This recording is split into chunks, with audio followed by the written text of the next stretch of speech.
Don't say I didn't warn you.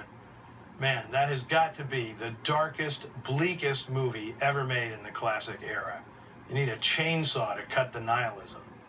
But it's incredibly stark and powerful, and Mark Hellinger was so impressed with Jules Dassin's direction, he immediately signed him up to direct his next film, Hellinger's Black Valentine to New York, The Naked City.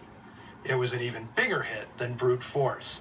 And just when it seemed Hellinger could do no wrong, he died of a heart attack at only 44 years of age, toppled in mid-stride by a lifetime of burning the candle at both ends.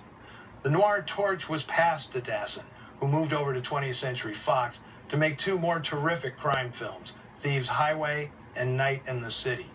The latter project was hastily handed to Dassin by Fox boss Darryl Zanuck, who knew the director was about to be called before HUAC, which likely would land him on the blacklist and wipe out his career. After finishing Night in the City in London, Dassin never returned home. He eventually resurrected his career in France with the stupendous 1955 heist film Rififi, which kicked off a whole new career for him in Europe.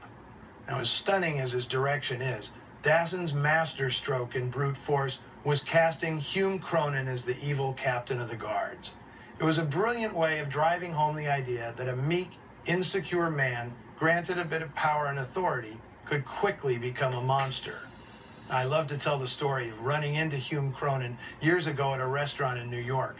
He was having Valentine's dinner with his wife, Jessica Tandy, and they were very gracious about my intrusion. When I told Mr. Cronyn that he was in one of my favorite films, I'm sure he expected me to say Cocoon. But when I said Brute Force, he lit up like a Christmas tree. "Oh, Captain Muncie," he exclaimed, thrilled that someone remembered his lone villainous role, as if anyone could forget such a horrifying character. Now, if Brute Force was remade today, the character of Calypso would obviously be a rapper. Here, the one-man Greek chorus is provided by Trinidadian singer Sir Lancelot Pennard. Hardy Wharton's breakfast ready and made with the ham and eggs and the marmalade. After moving to New York, he became instrumental in popularizing calypso music, performing under the name Sir Lancelot.